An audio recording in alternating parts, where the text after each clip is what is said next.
येवला शहरातील दिलीप माडीवाले यांची कन्या भक्ती अथर्व गुजराती हिने नाशिकच्या गंगापूर परिसरात राहत्या घरात घरच्यांच्या जाचाला कंटाळून गळफास घेऊन आत्महत्या केल्याची तक्रार गंगापूर रोड पोलीस स्टेशन येथे नुकतीच दाखल झाली असून भक्ती अथर्व गुजराती यांचे वडील दिलीप प्रभाकर माडीवाले हे येवल्यात व्यवसायाने सराफी असून आपल्या मुलीने आत्महत्या केली असे कळताच त्यांनी नाशिक येथे जाऊन तिला आत्महत्येस प्रवृत्त केल्याची तक्रार गंगापूर पोलीस स्टेशन येथे दाखल केली आहे।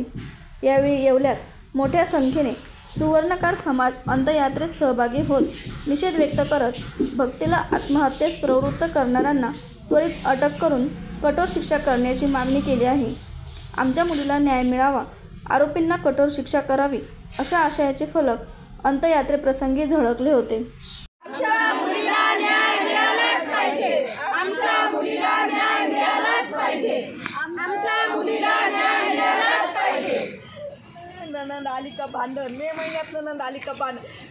काल आमची पुतणी भक्ती अथर्व गुजराती हिचं 8 वर्षापूर्वी गुजराती समाजात आम्ही तिला दिलं होतं। गुणगोविंदाने संसार चालू होता, पण 8-5 वर्षापासून तिला मानसिक त्रास छळ चालू होता तिचा। तिने कधी आम्हाला सांगितलं नाही। आत्ता तिची आजी वारली 2 महिन्यापूर्वी मीटिंग झाली। आम्हाला परवा सकाळी सोमवारी सकाळी केले का भक्तीचं फाशी घेतली आणि आम्ही तिथं गेल्यानंतर तो पंखा आणि ती जागा ती आम्हाला संशयास्पद वाटू राहिली। तर आम्ही काल गंगापूर पोलीस स्टेशनला ते आणि PM करा, आम्ही PM काही केलं नाही। 48 तास झाले आम्ही SP ऑफिस, तर मग SPंना आज भेटून आलो। SPंनी आम्हाला शब्द दिला की 48 तासात त्या मुलांना, दोन्ही आईवडिलांना मुलांना अटक करून आम्ही तुम्हाला हजर करून दाखवतो म्हणून। आम्ही त्यांना सांगितलं होतं अंतविधीला आमचा नातू तरी अंतविधीला डाग द्यायला तिच्या आईची वेळेस पाहिजे। त्यांनी आम्हाला शब्द दिला होता 3 तासात हजर करू। मला आम्ही अग्निडाग करताना साहेबांशी, राजपूत साहेबांशी, SP साहेबांशी बोललो। त्याने आम्ही 2 दिवस तुम्ही अंतविधी करून घ्या। आम्ही कार्यक्रम करून घेतला आणि तिला जो मानसिक छळ झालेला आहे तर पोलीस डिपार्टमेंटनी त्याच्यात सहकार्य करून लवकरात लवकर अटक करून त्यांना शिक्षा द्यावी ही आमची सूचना। लग्न झालं तेव्हा तिच्या सासूचं म्हणणं होतं मला जातीची पाहिजे। तिच्या मुलाचं आमच्या पोरीवर आतोनात प्रेम होतं।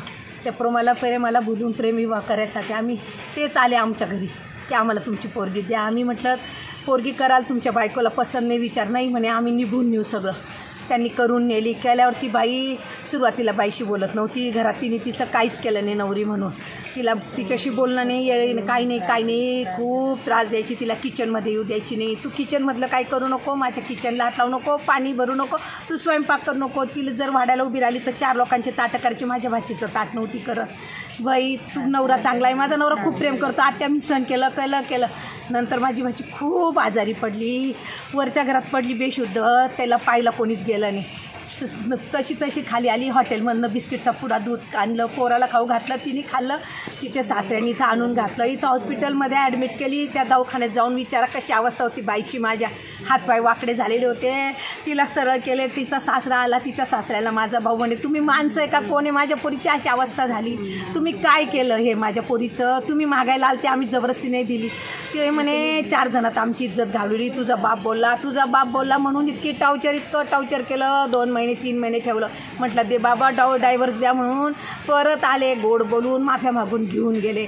वेगळं काढलं तर ती बाई नाही सुखाने जगू द्यायची। पोराला रोज कान भरायची, तुझ्या बायकोला सोड, तुझी बायको आली नाही, तुझी बायको बोलली नाही, तो पिऊन घ्यायचा रात्री, तिच्या भोवती तमाशा। सकाळी परत चांगला, बाई माझं रात्री चुकलं, मी आज रात्री चांगला होईल, परत रात्री पिऊन घ्यायचा, परत रात्री तमाशा। त्या तमाशाला कंटाळून मागं बाईला आम्ही घेऊन आलो। सगळं फाईल केलं की आता नाही आपल्याला जायचं, फारकत देऊन टाक बाई, पोरगं द्या आम्हाला, तुमचा रुपया नको, तुमची प्रॉपर्टी नको, फक्त आमचं पोरगं नातू आम्हाला पोरगी द्या म्हणून। त्याने रोज इथं राहायला आला घरी, त्याच्या घरी आला, रोज पोराला घेऊन जायचा। माझ्या भावाची माफी मागायचं, मी चुकलो पप्पा, मी व्यसन सोडलं, मी तिच्याशिवाय जगू शकत नाही। इमोशनली ब्लॅकमेल करून पोरीला घेऊन गेला। घरी गेल्यावर सगळ्यांना सांगायचं मी सोडली, मी चांगला आहे, तिला गाडी गिफ्ट केली, तिला हे केलं, आणि परवा त्यांनी तमाशा करून माझी बाई घालून दिली। काय केलं आमच्या पोरीचं, आणि आता गायब कसे झाले ते कुठे सापडे ना। तिचं 5 वर्षाचं पोरगं तिच्या अंत्यविधीला नाही, त्या पोराला आईचं तोंड नाही पाहायला भेटलं। दादा माझ्या बाईला न्याय द्या, सगळ्यांनी न्याय द्या, माझ्या लेकराला न्याय पाहिजे आम्हाला। आमच्या